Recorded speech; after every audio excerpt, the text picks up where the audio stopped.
Omagyanatimanasya Jnanslakya Chakshurmilitam Yena Tasmai Shri Gurave Namaha. Shitchaitanyamanopistam Stapitam Yena Bhutale Svamarupakadamayam Dadati Svapalantikam Vandeham Shigo Shiyuda Padakamalam Shigam Vaishnavamsa Shri Rupam Jagajatam Saganaraganatam Vitam Tam Sajivam Sadvaitam Savadutam Parchana Saitam Shri Krishna Chaitanya Devam Shri Radha Krishna Padan Sagana Lalita Shivishakam Vitam Shah He Krishna Purnasan Udina Bandha Jatpate Gopesha Goprakanta Radhakant Namastite Tapta Kansana Gauri Radhe Vindavanashvari Vishvana Sutadevi Pranamama Hari Priya Pankha Kalpta Vishaki Pasan Vivasha Patnam Pavana Pyo Vaishnavyo Namo Namo Jaya Sri Krishna Chaitanya Prabhu Nityananda Shri Advaita Gadadhar Shivasati Gaura Bhaktavinda Hare Krishna Krishna Krishna Hare Hare Hare Ram, Hare Ram, Ram Ram, Hare Hare. Namo Vishnu Padaya Krishna Pastaya Bhutale Srimati Bhakti Vedanta Swamiti Namine. Namaste Saraswati Devi Gaurvani Pachari Nirvishesha Sunyavadi Paschatyayi Tasatani. Om Namo Bhagavate Vasudevaya Narayanam Namaskrityam Naram Cheva Narotanam Devim Sarvasvatim Vyasam Tato Dhyamudiyayat Nastabaya Zavatresu Nityam Bharata Sevya Bharati Tamasve Bhakti Bharati Naistiki. So good morning. This morning we will discuss Canto 10, chapter 23, the Brahman's wives blessed, verse 1 till 21, but last time we read already the first 7 verses, the purports and the commentaries by Srila Vishwanath Chakravarti Thakur. We heard last time that the trees were better than the Brahmins. The trees work for the welfare of others, but the Brahmins performed work for selfish interest. They were performing these sacrifices for elevation to heaven. And these sacrifices are animal sacrifices. It's a bit disgusting, but yes, they are. But they were busy with all the technicalities of this sacrifice. And then the cowboys, they went to these Brahmins because Krishna and Balaram told them to beg from them some food. So now text 8. Text 8. Dikshaya pasasamstaya sautramanya sasattama ayatra dikshitasyapi nam ashnan idushati. Dikshaya. So it was the beginning of the yajna, the sacrifice. What kind of sacrifice? Pasasamstaya, animal sacrifice. And this sacrifice was called Sautramani.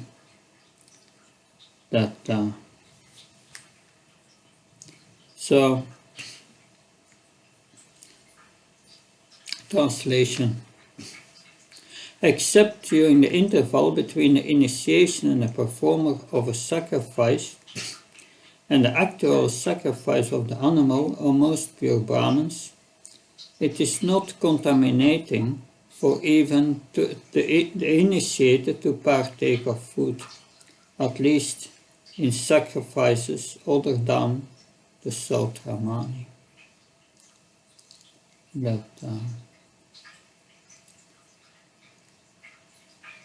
So, because these Brahmins were not responding, that the coward boys tell the Brahmins, you don't want to give us food. And we understand that during the beginning of the sacrifice, until the animal is sacrificed,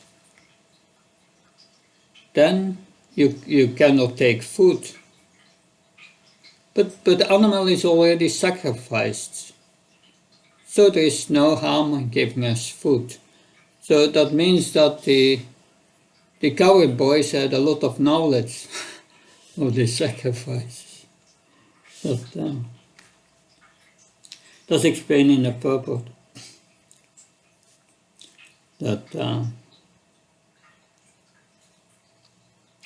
yeah, the coward boys had just begged for food, and they said before, you are Dharma Vrittama, you are the best knowers of Dharma. Please give us this food, but give us some food. But this verse here shows the great learning of the coward boys. Purport. The coward boys anticipated a possible objection from the Brahmins that they couldn't give the boys any food because they themselves had not yet eaten, and that the priest initiated to perform a sacrifice should not eat. Therefore, the boys humbly informed the Brahmins about various technicalities of the ritualistic sacrifice. The coward boys were not aware of the formalities of Vedic culture, but their real intention was to simply render loving service to the Lord. I want to read from Krishna book, where Srila Prabhupada gives us other insights.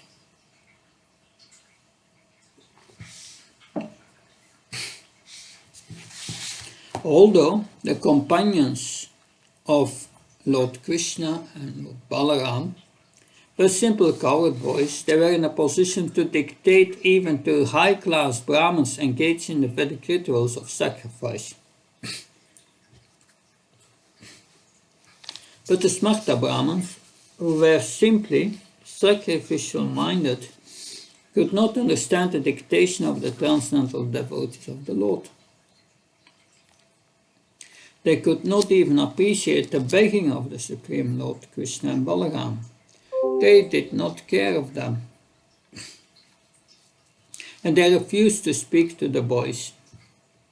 Despite being highly elevated in the knowledge of Vedic sacrificial rites, all such non-devotee Brahmins, although they think of themselves as very highly devoted, are ignorant, foolish persons. All their activities are childish. They do not know the purpose of the Vedas, as it is explained in Bhagavad Gita. To understand Krishna, Sarvasya Samridishan Vishtamata Shmitranam Apamsam Vedasya Sarvak Aham Vidya. Vedanta Kritvida Vite Vacham. I'm to be known by all the Vedas. So what's the lesson here? The lesson is we should not just judge just from the externals. A simple devotee can be more advanced.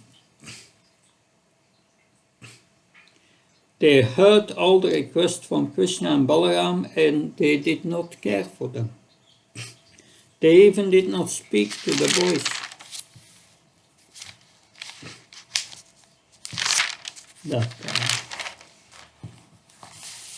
So now in text 9 we get an analogy. First, for text 8.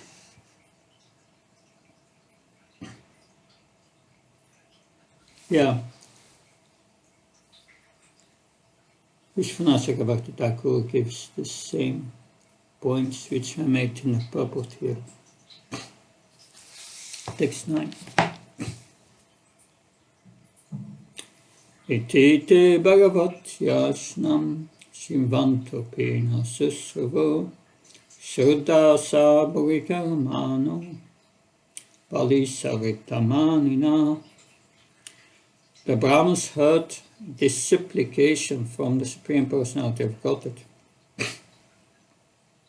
Yet they refused to pay heed. Indeed, they were full of petty desires and entangled in elaborate rituals. Though presuming themselves advanced in Vedic learning, they were actually inexperienced fools.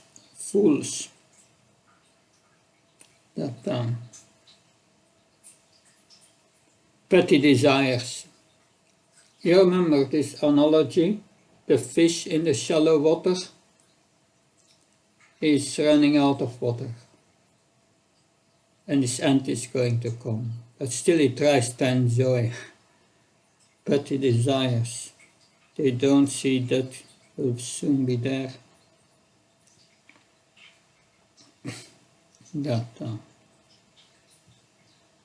So inexperienced fools, the purport. That these childish Brahmins were full of petty desires, such as the desire to attain to material heaven, and therefore they could not recognize the golden transcendental opportunity offered by the arrival of Krishna's personal boyfriends. Presently, throughout the world, people are madly pursuing material advancement and thus cannot hear the message of the Supreme Lord Krishna that is being broadcast through the missionary activities of the Krishna consciousness movement. Times have hardly changed, and proud materialistic priests are still prevalent on this earth. Now I want to read a purport from the 6th canto of the Bhagavad Gita, Canto 6, and then we have chapter 3, text 25. 6.3.25.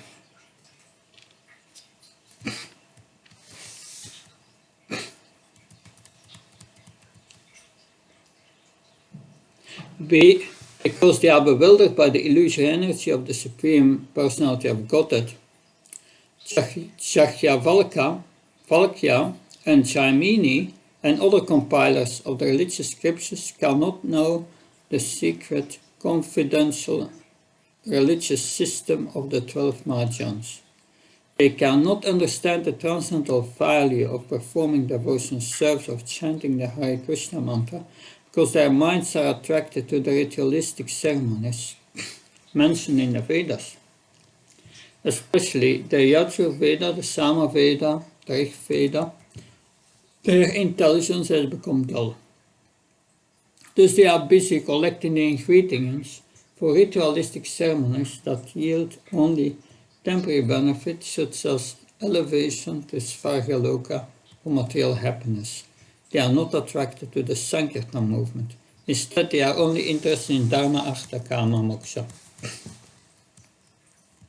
Now the purport.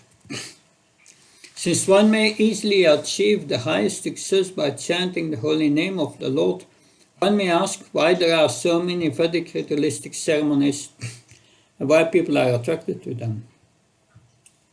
This verse answers that question.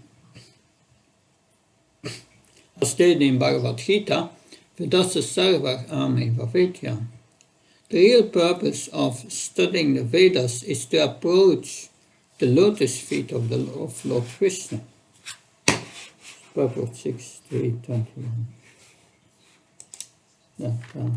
Unfortunately, unintelligent people bewildered by the grandeur of Vedic acharyas want to see George's sacrifices performed. They want Vedic mantras chanted and huge amount of money spent for such ceremonies. Sometimes we have to observe the Vedic ritualistic ceremonies to please such unintelligent men. Recently, when we established a large Krishna Balaram temple in Vrindavan, we were obliged to have Vedic ceremonies enacted by Brahmins, because the inhabitants of Vrindavan, especially the Smarta Brahmins, would not accept European and Americans as bona fide Brahmins. Thus we had to engage Brahmins to perform costly jagyas. In spite of these jagyas, the members of our society performed Sankirtan loudly with mridangas, and I consider the Sankirtan more important than the Vedic ritualistic ceremonies. Both the ceremonies and the Sankirtan were going on simultaneously. The ceremonies were meant for persons interested in Vedic rituals for elevation to heavenly planets, whereas the Sankirtan was meant for the pure devotees interested in pleasing the Supreme Personality of Godhead. We would simply have performed Sankirtan, but then the inhabitants of Vrindavan would not have taken the installation ceremony seriously. As explained here, the Vedic performance are meant for those whose intelligence has been dulled by the flowery language of the Vedas, which describe fruitive activities intended to elevate one to higher planets.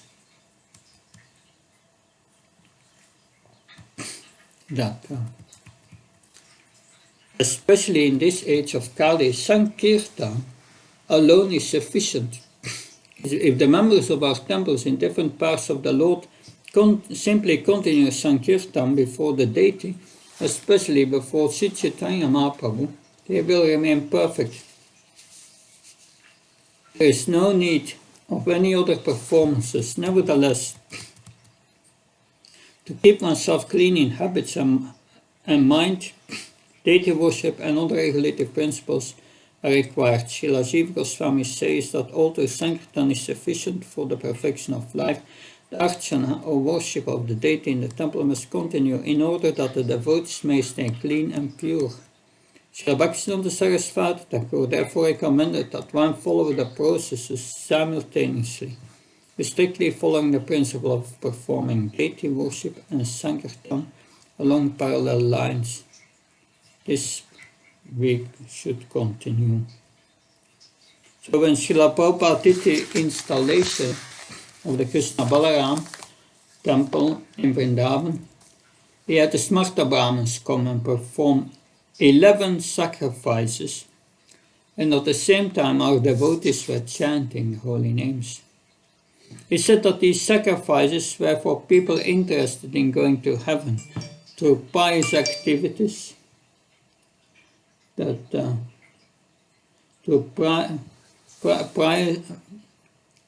pious activities, Vedic rituals. But the Sankirtan was meant for pure devotees interested in pleasing the Supreme Personality of Godhead. The ritualistic sacrifices is for the form of show, but the substance is a chanting of the holy name.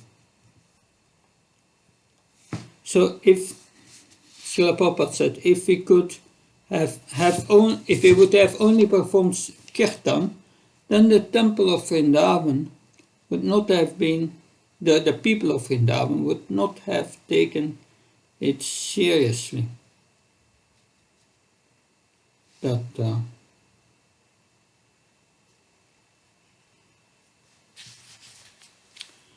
So Sankirtan is sufficient, but we worship the deity to keep ourselves clean in body and mind.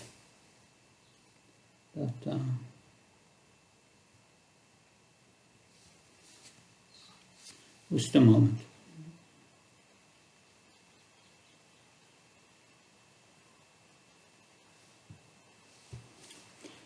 In the commentary on this verse by Siddhar Swami, he explains that an Ayurvedic medicine to treat fever, that's interesting, that commentary. He explains that an Ayurvedic medicine to treat fever, there is a medicine called Trikatu. Dus Trikatu is a medicine to treat fever, and that has 3 components: neem, kalmik, and shirata. But if the doctor does not know that there is a higher medicine called Amrita Jivani, then it will give you these 3 bitter medicines. That's what Siddhar Swami said. So karma, jnana, and yoga are compared to 3 bitter medicines. The holy name is the medicine that revives a dead person, Amrita Jivani.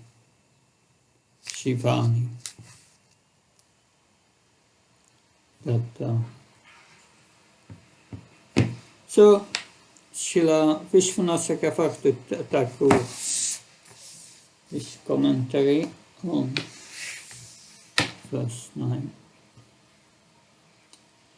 Though the Brahmins were knowledgeable of scripture, why didn't they respect Krishna and Balaram? This verse answers the question. Actually, the Brahmins did not know the scripture. Rather, they were ignorant in realizing and imparting scripture. Therefore, for 2.5 verses, Sukadeva Goswami ridicules them for being full of petty desires, such as aspiring for heavenly planets. The Brahmins thought themselves advanced in knowledge, Vrita Manina, but actually they were only advanced in age, Vrita. The word Vrita means wisdom and old age. So, Purjampa, what he said on this verse, they are rascal, but what is the definition of a rascal? He said, rascal means, Srila Prabhupada said, doing something but not knowing why. That's fool. So in the next 2.5 verses, Sukadeva Goswami is going to criticize the Brahmins. We'll now hear this criticism of the Brahmins. The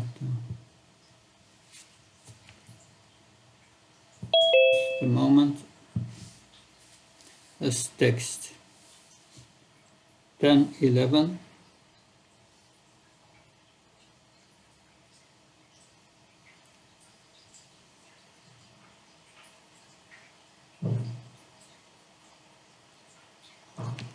Okay, text 11, just a moment.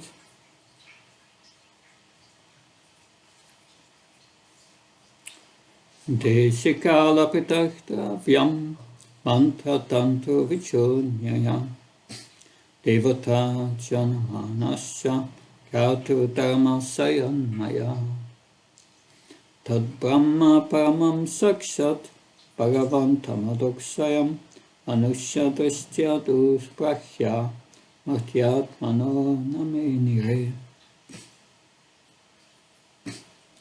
Although the ingredients of sacrificial performance, the place time, particular paraphernalia, mantras, rituals, priest, fires, demigods, performer, offering, and the as yet unseen beneficial results are simply aspects of his opulences. The Brahmins saw Lord Krishna as an ordinary human because of their perverted intelligence. They failed to recognize that he is the supreme, absolute truth, the directly manifest personality of Godhead, whom the material senses cannot ordinarily perceive. Thus bewildered by their false identification with the mortal body, they did not show proper respect. Purport. The ritualistic Brahmins could not understand why the sacrificial food should be offered to Lord Krishna, whom they consider an ordinary human being. Just as a person with rose-colored glass sees the entire world as rose-colored, a conditioned soul with mundane vision sees even God himself as mundane, and thus loses the opportunity to go back home, back to God. So Buddha we gave an analogy here. If you are going to plant, then sometimes the seed on the fertile area land on the fertile area, and sometimes on a stone, sometimes on another place on the water. So these Brahmins are compared to sowing the seed on a stone, and the Brahmins' wives will be the fertile land. So what attracts Krishna to the field of our heart? It's two things: humility and a burning desire for Krishna. We heard before that our heart is like a lotus and Krishna is like a lotus flower. We need to make our ground fertile. Humility and a burning desire for Krishna. So what is the first thing that you do for preparing to plant a seed? You prepare the ground, but that means taking out material desires. After you plant the weeds, then it starts growing, and then you need to take them out. The Brahmins, the field of their hearts was like stone, and the keeper of devotional service could not grow. Text 1.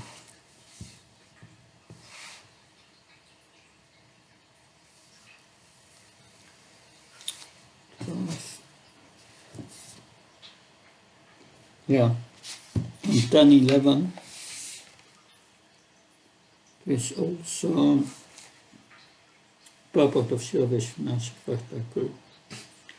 When should a person overlook the rules outlined in the scripture for suitability of place, time and person and give his acquired goods to another person? This verse answers the question. Due to material vision, the Brahmins thought of Krishna to be as an ordinary human being, although Krishna cannot be perceived by the material senses. It can be realized by mercy. Time, place, the sacrificial offerings such as cooked rice, the rituals, mantras, the priest, fires, demigods, sponsors, the sacrifice and religious principles are all simply aspects of Krishna's opulence. Text 12. Nateyato miti pochur naneti saparantapa gopanirasa patyetya tatotsu Krishna Ramayo. When the Brahmins failed to reply even with a simple yes or no, the chastiser of the enemy, Parikshit, the coward boys returned disappointed to Krishna and Ram and reported this to them.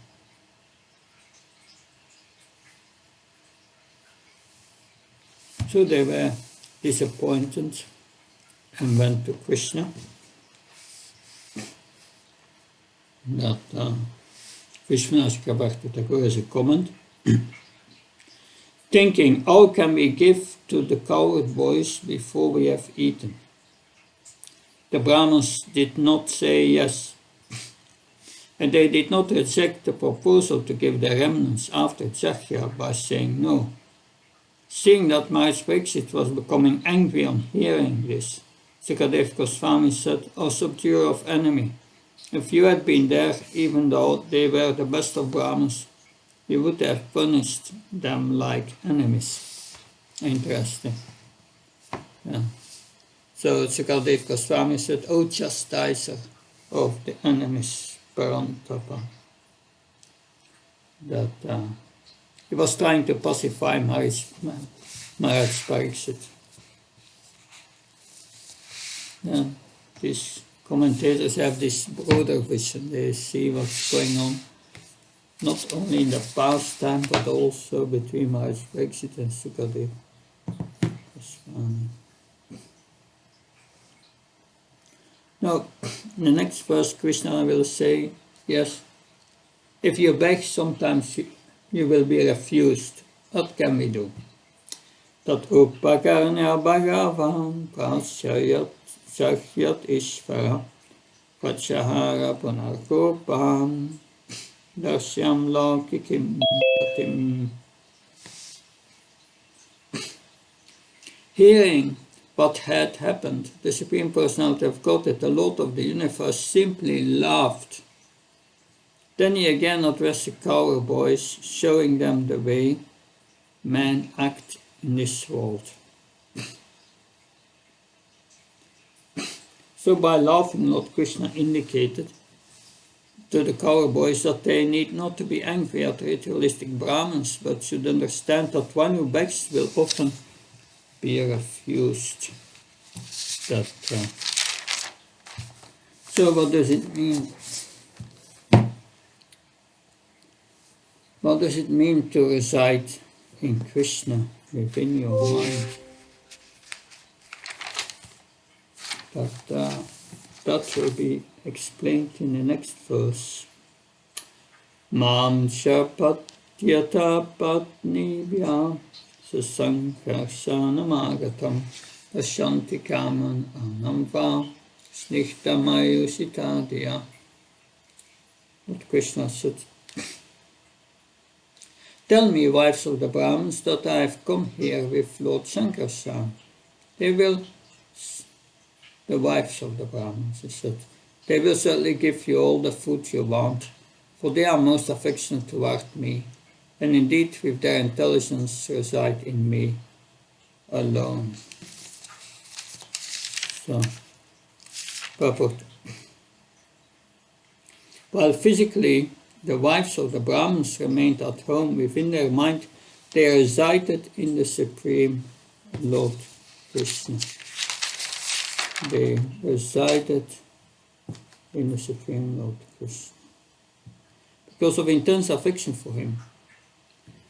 Srila Vishwanath Chakravarti Thakur explains that the reason Lord Krishna did not have the cowboys tell the Brahmins' wives he was angry is that he knew this would severely distress these devoted ladies.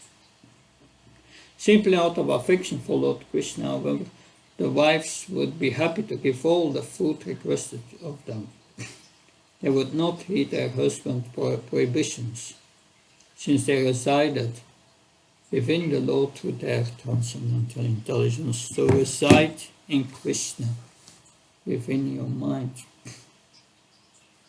What does it mean? It means remembering him. That their intelligence is residing in Krishna. That means that they have bhakti. Their intelligence was fixed. It didn't go away from Krishna, their intelligence. Now we will read the next 3 verses. Katvata patni salayam tistva sina svalankita natva dvicha satya gopa pasrita idam apruvam. The cowherd boys then went to the house where the Brahmins' wives were staying. There the boys saw those chaste ladies sitting, nicely decorated with fine ornaments. Bowing down to the Brahmin ladies, the boys addressed them in all humility. 16. Namo vo viprapatnibhyo nibodhata vachamsina ito vidure charata krishnane hesita vam. The cowherd boy said, "Obeisance to you, O wives of the learned Brahmins, kindly hear our words. We have sent here. We have been sent here by the Lord, who is passing by not far from here. Yasarayam sakopalai saramoduram agata pabukshi tasya tasyanam sanagasya padiyatam." He has come a long way with the cowherd boys and Lord Krishna tending the cows. Now he's hungry, so some food should be given for him and his companions. Srila Vihe-Bhaktivedanta is a commenter on this verse 17.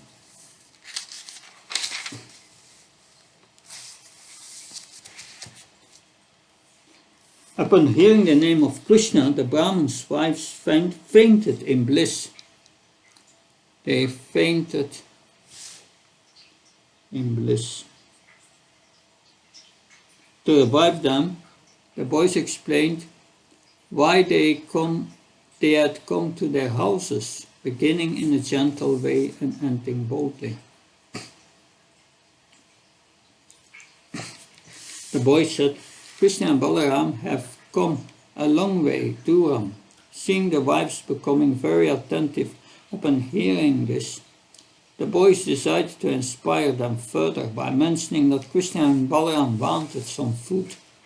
The boys said Krishna and his friends are suffering from hunger.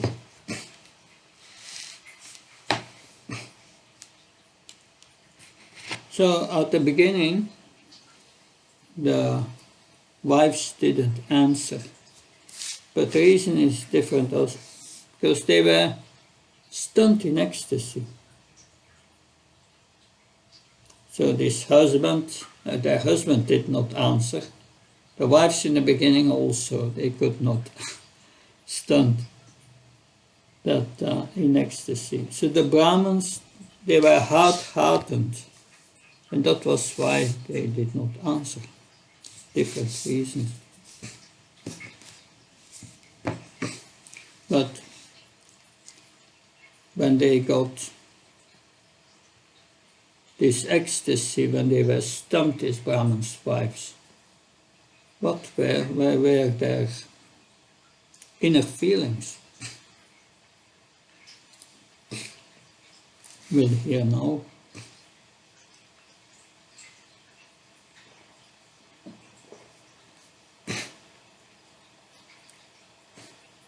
Shrutvasyutam apayatam nityam tad darshanaksuka tatkata sipta manaso balbhuvur chatasambrahma. The wives of the Brahmins were always eager to see Krishna, for their minds had been enchanted by the scriptures of him. Thus, as soon as they heard that he had come, they became very excited.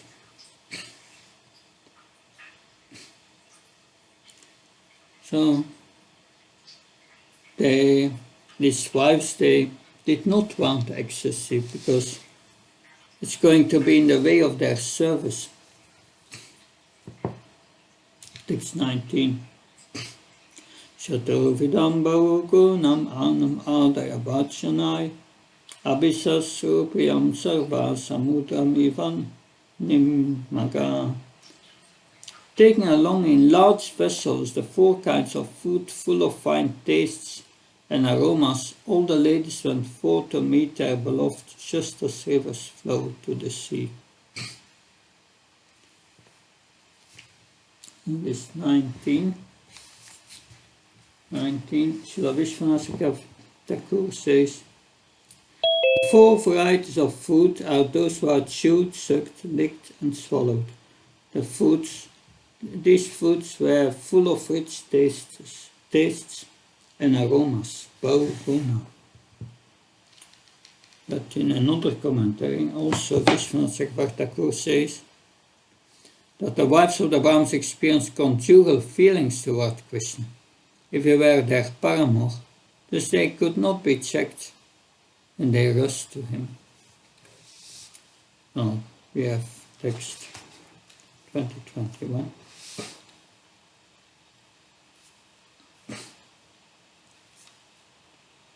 Nishyamana padebir patribir bandubhi sutai bhagavatu tamasloke dirghasruta tritasaya yamuna pavane sukha nava palava mandite vicharantam vitam gopai sargajam datisustriya. Although their husbands, brothers, sons and other relatives tried to forbid them from going, their hope of seeing Krishna, cultivated by extensive hearing of his transcendental qualities, won out.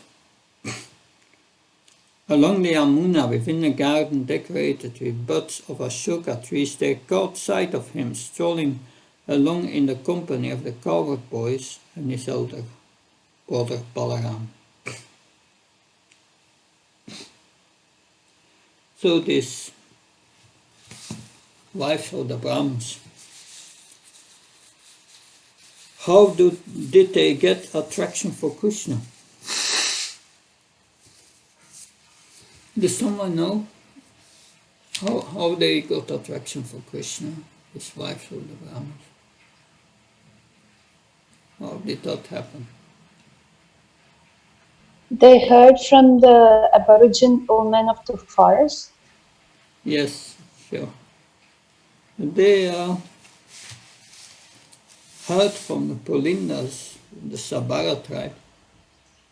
They are barting fruit mostly, that selling fruit, and these aborigines, these fruit ladies were coming and selling things, and this cultivated their attachment by chanting about this transcendental, about the Lord's transcendental qualities, just by hearing. Rukmini also, just by hearing Krishna. That so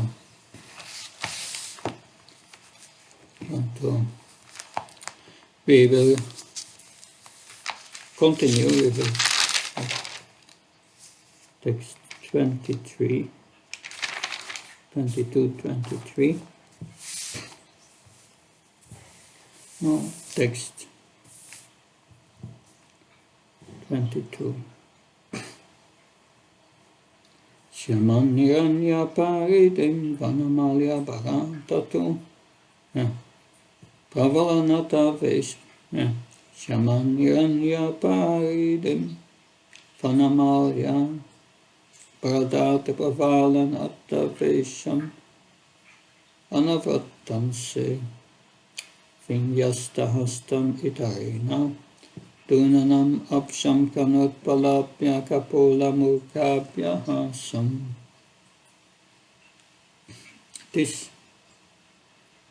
Its complexion was dark blue and his garment was golden. Wearing a peacock feather, colored minerals, sprigs of flower buds, and a garland of forest flowers and leaves, he was dressed like a dramatic dancer. He rested one hand upon the shoulder of a friend, and the other twirled a lotus. Lilies graced his ears, his hairs hung down over his cheek, and his lotus-like face was smiling. So this is a description of Krishna. That the wives of the Brahmins run, bringing the food, and they see Krishna, and this is a description of Krishna. This is one of the special verses that describes the beauty of Krishna. So I read it again. His complexion was dark blue, and his garment golden. Wearing a peacock feather, colored minerals, sprigs of flower buds, and a garland of forest flowers and leaves. He was dressed just like a dramatic dancer. He rested one hand upon the shoulder of a friend, with the other twirled a lotus. Lilies graced his ears, his hairs hung down over his cheeks, and his lotus-like face was smiling. So this is one of these special verses describing the beauty of Krishna. We have heard a few more. We have heard 10,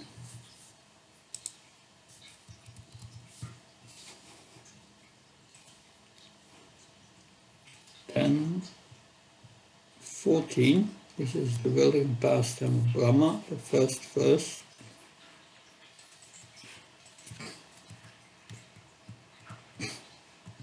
Lord Brahma said, "My dear Lord, you are the only worshipful Lord, the Supreme Personality of Godhead, and therefore I offer my humble obeisances and prayers just to please you.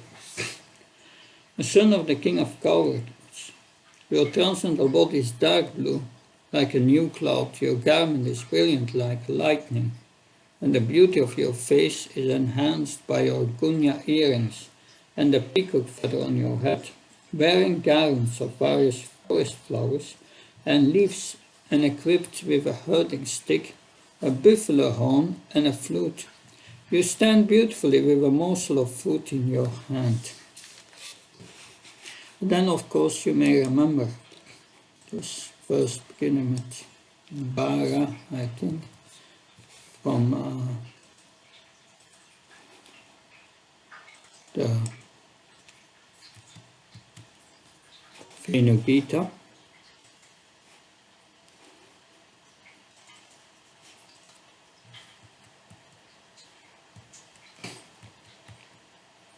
Wearing a peacock feather ornament upon his head, blue caricar flowers on his ears, a yellow garment as brilliant as gold, and a Vayanti garland, Lord Krishna exhibited his transcendental form as the great dancers as he entered the forest of Vrindavan, beautifying it with the marks of his footprints. He filled the holes of his flute with the nectar of his lips, and the choir boys sang his glories.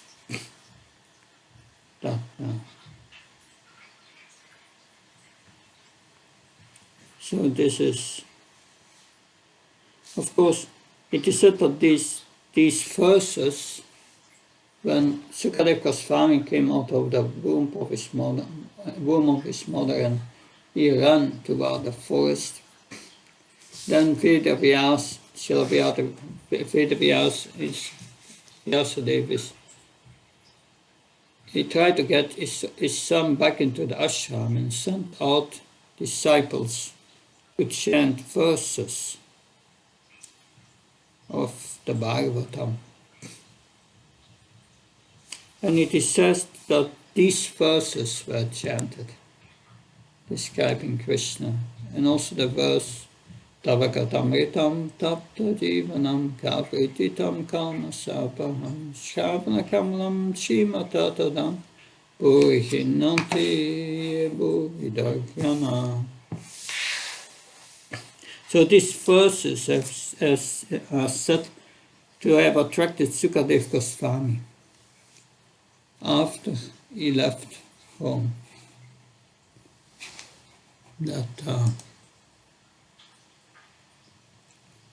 Okay.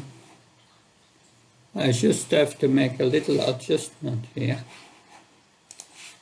to make the internet a bit stronger. Just a moment.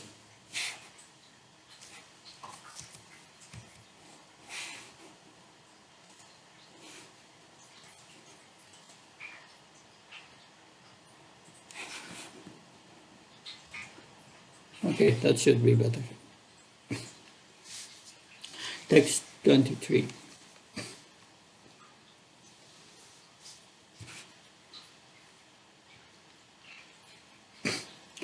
Praya Sutra Karna Purer Yasmin Imachna Manasastvam Akakshiram Attach Pavesha Suchiram Prairabnyatapam Pracham Yatam Bimatayo Vyahu Narendra.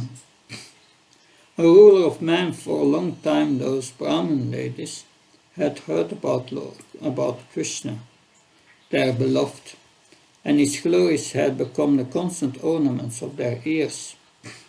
Indeed, their minds were always absorbed in him. Through the apertures of their eyes, they now forced him to enter within their hearts, and they embraced him within for a long time.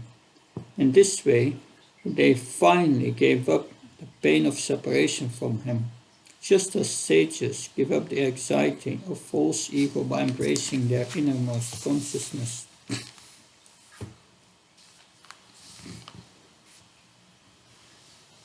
So, the only thing we need to do to be free from anxiety is to embrace our innermost consciousness, Krishna. That's the only thing we need to do. And these ladies, they understood this. In Krishna book, Srila Prabhupada explains a little more about this. Within themselves, they began to embrace Krishna to their heart's content, and the distress of separation was mitigated immediately. They were just like great sages who, by their advancement of knowledge, merge into the existence of the Supreme. As Supreme living, as the Super Soul living in everyone's heart, Lord Krishna could understand their minds. They had come to him despite all the protests of their relatives, fathers, husbands, brothers, and despite all the duties of the household affairs.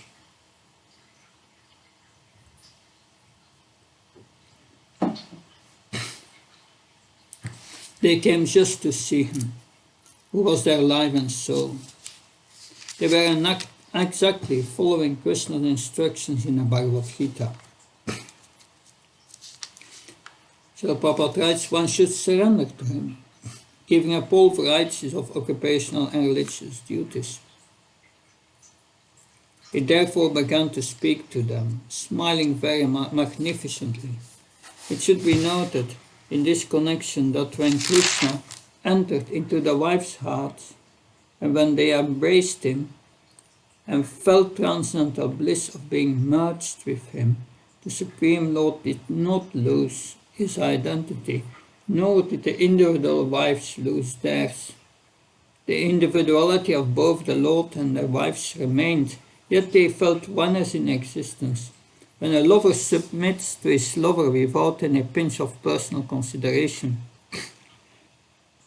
that is called oneness. Lord Chaitanya has taught us this feeling of oneness in his Sikshastika. Krishna may act freely, doing whatever he likes, but the devotee should always be in oneness or in agreement with his desires. The oneness was exhibited by the wives of the Brahmins in their love for Krishna. That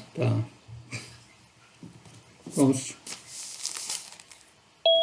this. So this oneness is explained in Sikshastaki in the last verse that Aslishya papadam patam pinastamam adakshna marmatam karotifaya yata tatapa vidadatu lampatun mat prananatas to saipara napara. I know no one but Krishna as my Lord, and he shall remain so even if he handles me roughly by his embrace or makes me broken-hearted by not being present before me. He's completely free to do anything and everything. Is always my worshipful Lord unconditionally.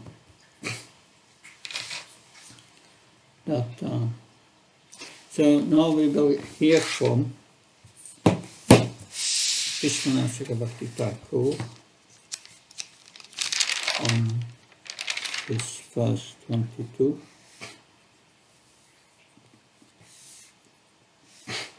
The Brahman's wife saw Krishna dressed in a yellow cloth, Iranya Paridi. He was decorated with a garland of forest and leaves, extending to his feet a peacock feather. In his topknot, tilak, and designs of colored clay, fresh leaves tucked in his belt, water lilies over his ears, curls of hair falling over his cheeks, and a beautiful smile on his lotus face. Krishna looked like a theatrical artist. Krishna conveyed his intentions by his gestures, resting his hand on a friend's shoulder and twirling a play lotus, Dhanam Abhyam, in his right hand. By this Krishna was telling the ladies, I've seized within my hand your lotus hearts, and I'm eagerly twirling them about. Or Krishna was telling them, while seeing you, who possesses loving sentiments, my lotus heart is twirling out of eagerness. Thus, on the pretext of twirling a lotus flower, I'm revealing to you that my heart is twirling about. That is what you should deduce from how I'm acting. Their ears had become successful by hearing repeatedly Praya about the excellent qualities of their beloved. And thus their minds became absorbed in Krishna. They brought Krishna to the doors of their eyes and made him lie down upon the lotus flower of their beds. The lotus flower bed of their hearts. Then by embracing Krishna for a long time, Suchiram, they gave up their distress. By the embrace they fainted in the bliss of union with Krishna. In this way they became relieved of the pain of separation from him. This resembles the sages who gain freedom from the pains of false ego by embracing their inner consciousness. So now we will hear from Kavi Karnapuri. Due to absorption in thoughts of Krishna, they acted boldly, free from doubt and hesitation. Conquered by love, they lost control of their minds while tasting the mellows of their relationship with Lord Krishna, taking completely control of their senses. Krishna entered their hearts, came outside, and again entered their hearts. So they are fully surrendered. And Krishna is also having a good time. With their eyes, they are seeing him. And with their hearts, they are embracing him. During this experience, the Jakhya Patnis thought, how amazing! Our beloved Shyam Sundar is standing before us and simultaneously standing in our heart. In such a bewildered state that in such a bewildered state, the ladies saw Krishna in their hearts and closed their eyes.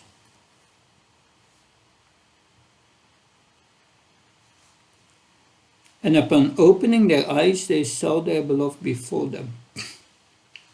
So it's not like the Dhruva Maharaj. Dhruva Maharaj, he saw the Lord inside, and then his meditation broke, and then he saw him outside. So they got both inside and outside simultaneously. But,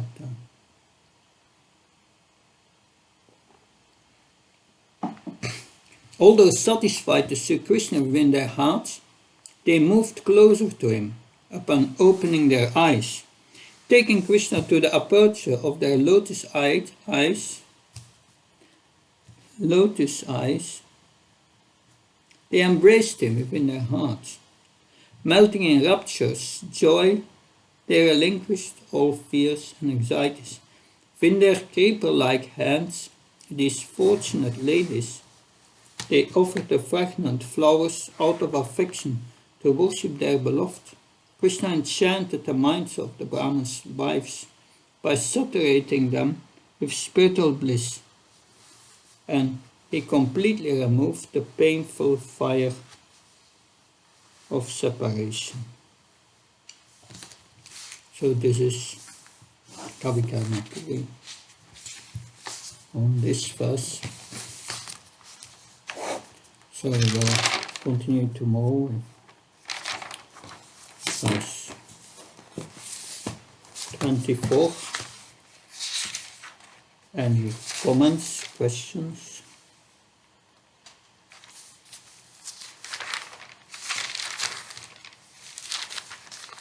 Yes. Pavitra Prabhu, please. Hare Krishna Maharaj. Harimo.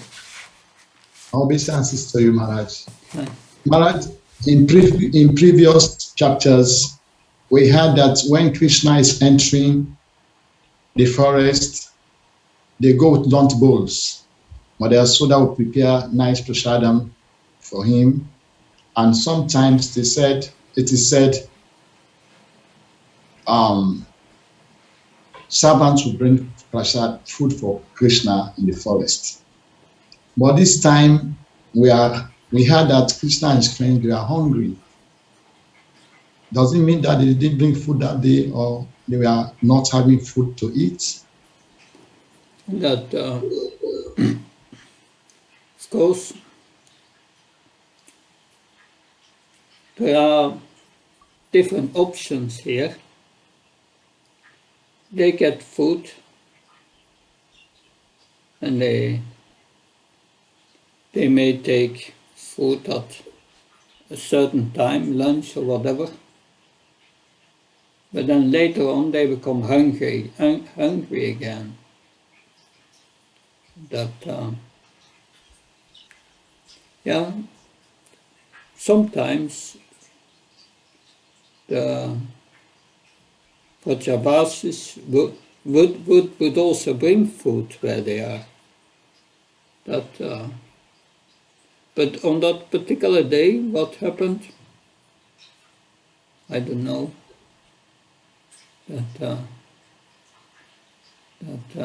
Yes.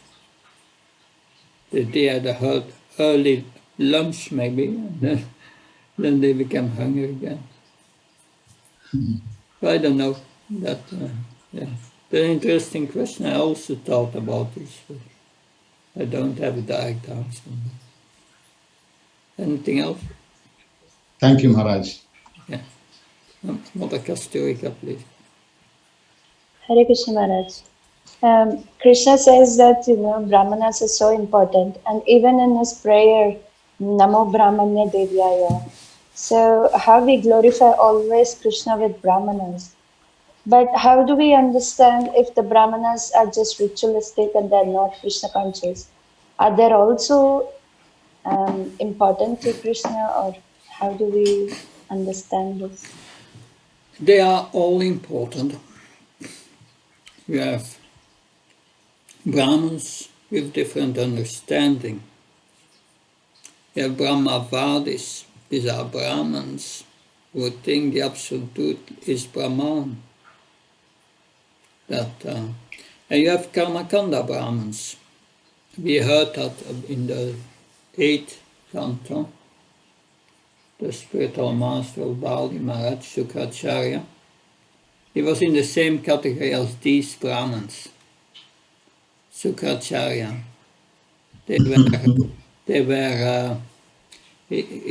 He he wanted to bring them to heaven.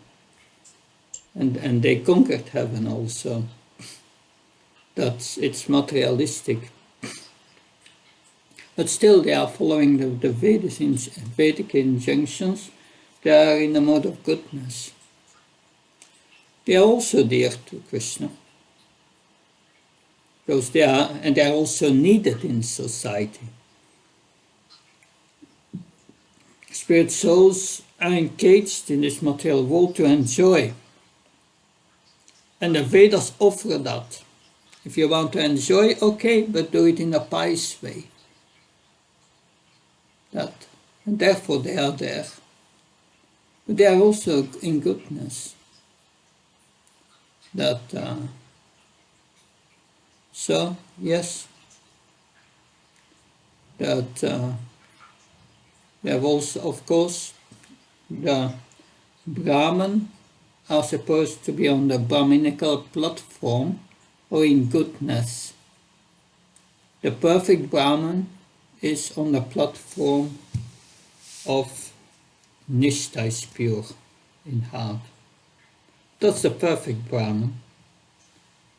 But that's only a stage in our process, Nishtha. Then after that, we must go into spiritual life. It's not just that you come out of the hospital, you are lingering in the hospital. No, you have to go back after coming out of the hospital to your normal activities. And the normal activities of the spirit soul is devotional service. So their realization, their intelligence is impure.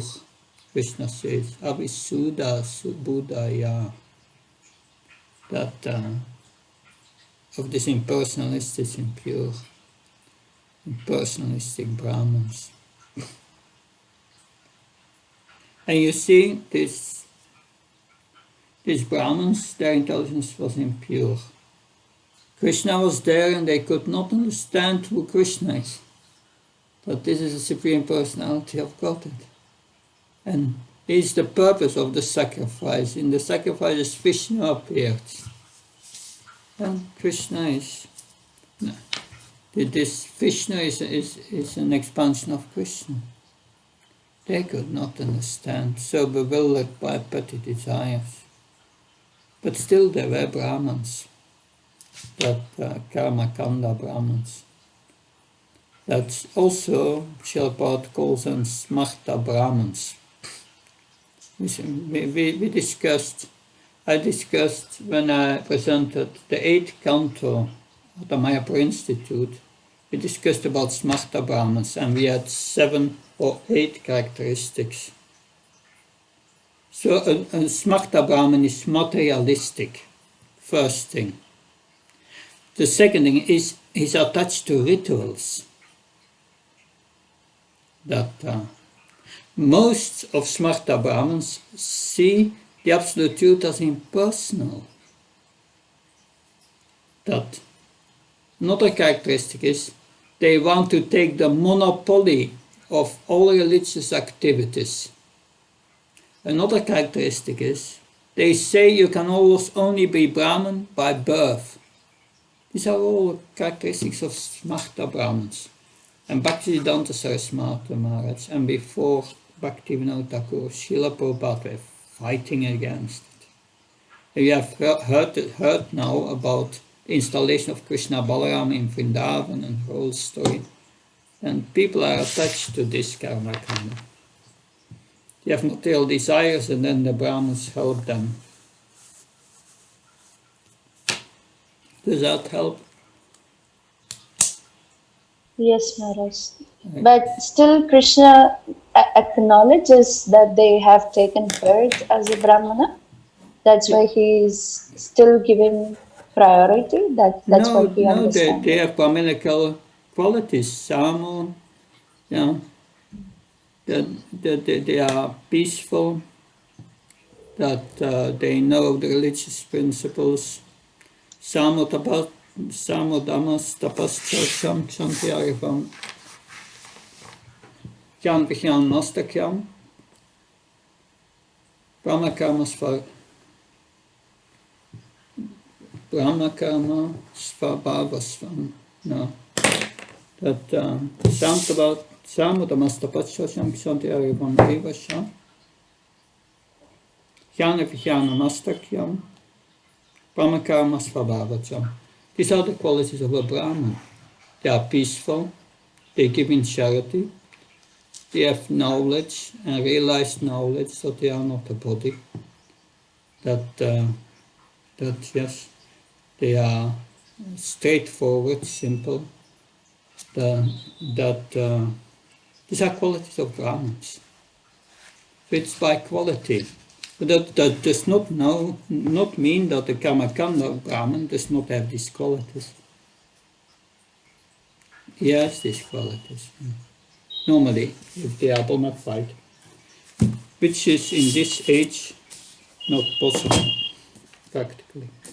Every Kala Sudra Sambhava, everyone is born Sudra. Does that clarify? Thank you, Maharaj. Thank you. So, Mother Sitarani, please. Hare Krishna Maharaj. Maharaj, I was just reflecting on what you said about Srila Prabhupada during the inauguration ceremony of Krishna Balaram temple, and how he said that actual installation is actually done by the chanting of the holy name, and we have to perform yagyas basically to satisfy, rest of the people. So, but we increasingly see that yagyas are becoming prevalent, even in ISKCON. Increasingly more and more yagyas are being done. So, how do we really understand that? Yeah, that I've seen that especially in Indian communities, that not so much on the Western devotees. But yes, these yagyas, it becomes a business. And it's many times with materialistic purposes to solve a problem. And it is against the mood of cultivating pure devotional service. A pure devotee thinks whatever Krishna wants to happen will happen. I will not bother Krishna with things for myself. And this karma kanda is going against that mood. And they become a bit like this Smarta Brahmins here, this Karmakanda Brahmins. And also many times that is seeping in different forms in ISKCON. Sometimes they send on the internet text of tomorrow is this Ekadashi. And if you perform this Ekadashi, you fast, you get that benefit, which is all Karmakanda benefit. That's also against the mood of pure devotion. So you are all studying Bhaktivedanta, you are leaders of this society. So please help to correct that, so that everyone understands. Yes, pure devotion and service is the goal. Thank you, Maharaj. Thank you. Hare Krishna. Something else? Yes, Pavitra Prabhu. Hare Krishna Maharaj. Hi. I wanted to just ask, how were the cowherd boys aware of the the Vedic injunctions than the Brahmanas? Well, yeah. Because they didn't go to school, they are small boys. Not all of them. Madhumangal is very learned. That he's the son of a Brahmin, he gets trained. And he heard a lot, and probably also some of his coward friends are in that position. But yes, Srila Prabhupada writes, yes, these coward boys look simple, but they are very learned. That they knew the Vedic principles and even the details of this sacrifice. So, it's interesting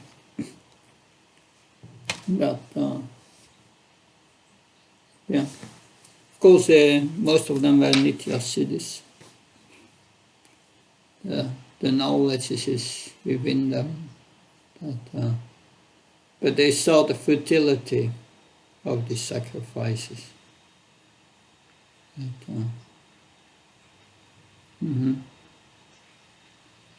So it is said in Bhagavad Gita 10:11, yeah,